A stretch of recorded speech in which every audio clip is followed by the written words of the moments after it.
Buenas tardes. Voy a explicar de forma muy sencilla lo que ocurre en nuestro cerebro cuando está expuesto a sensaciones de dolor. Ocurre en dos pasos. Tenemos la vía aferente y la vía eferente. Por la vía aferente mandamos por medio de impulsos nerviosos a nuestro cerebro toda la información de nuestro entorno, todo lo que recibimos por nuestras membranas sensoriales. En la vía eferente hay unas hormonas que son las encargadas de dar las órdenes desde el sistema nervioso central a ciertas glándulas para que secreten unas sustancias determinadas. Bueno, aquí interviene el sistema endocrino, también llamado sistema de glándulas de secreción interna.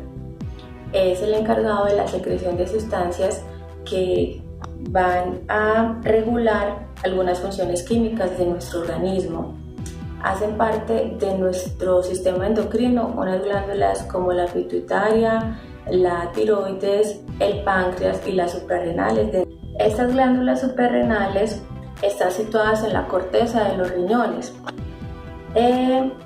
Producen el cortisol, la aldosterona, hormonas que pueden ser convertidas en testosterona.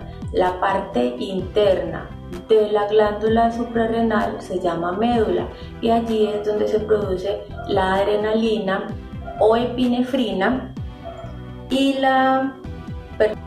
estas sustancias son secretadas por estas glándulas cuando estamos expuestos a niveles de estrés. Cuando el cuerpo se enfrenta en un momento de estrés, tiene unas determinadas situaciones físicas que se aumenta la frecuencia cardíaca, se aumenta la frecuencia respiratoria, se contraen los músculos y todo esto ayuda a tener una sensación de estado de alerta. Cuando bajan los niveles de cortisol y de adrenalina que producen estas glándulas en los momentos de estrés, es cuando empezamos a sentir dolor. A su vez, nuestro hipotálamo produce unas endorfinas que son llamadas también hormonas de la felicidad porque dan una sensación de euforia. Paralelamente, nuestro hipotálamo produce esas endorfinas para ayudarnos a disminuir nuestros niveles de hormonas de estrés que son la adrenalina y el cortisol. El hipotálamo entonces produce unas endorfinas que son llamadas las hormonas del placer. Estos son unos neuropéptidos, o sea, unas cadenas de proteínas pequeñas. Se producen en la pituitaria y en el hipotálamo. Estas tienen unas funciones muy relevantes como regular el equilibrio, funcionar o desarrollar la madurez sexual, controlar también nuestro metabolismo y el crecimiento. Estas hormonas se liberan en la médula espinal y en el torrente sanguíneo. Se producen generalmente cuando hay una situación excitante, cuando hay dolor, cuando nos ejercitamos, en el orgasmo, cuando comemos chocolate, cuando se comen alimentos picantes.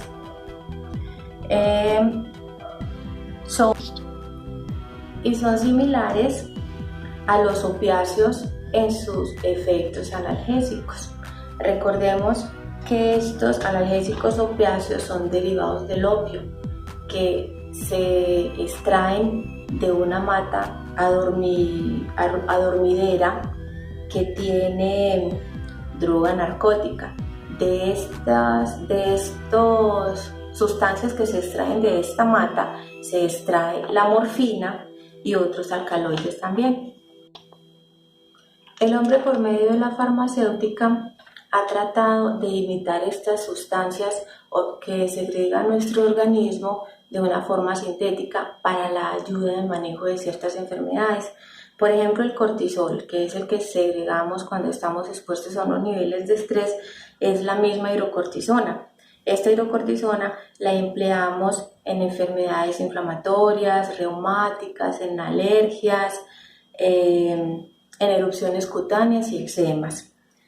También se trata en una enfermedad que se llama síndrome de Cushing o hipercortisolismo. Tenemos la adrenalina, que recuerden que aumenta la frecuencia cardíaca, contrae los vasos sanguíneos, dilata las vías aéreas y principalmente participa en la reacción de huida o de lucha.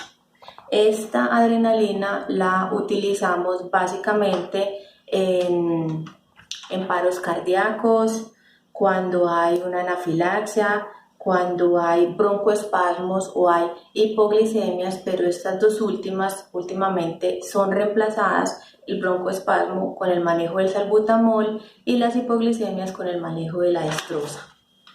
La morfina, recordemos que es una droga opiácea, pero también es analgésica. También la manejamos en los episodios de infartos agudos del miocardio, también en el dolor agudo, en tratamientos postquirúrgicos. También de la morfina deriva la heroína, deriva la hidromorfona, que es como si fuera una primita de la morfina, pero sin tanto efecto adictivo. También deriva la naloxona, evitan la toxicidad de los opiáceos, etilmorfina, dihidrocodeína, folcodinas y el tramadol, que todos estos son analgésicos también menos adictivos. También tenemos unos medicamentos que tratan de imitar las hormonas de la felicidad, como les decía antes, que son la endorfina, la serotonina, la dopamina y la oxitocina. Los medicamentos son precisamente dopa, levodopa y carbidopa, y estos tres los utilizamos en los episodios iniciales de la enfermedad del Parkinson. No más, mi amor.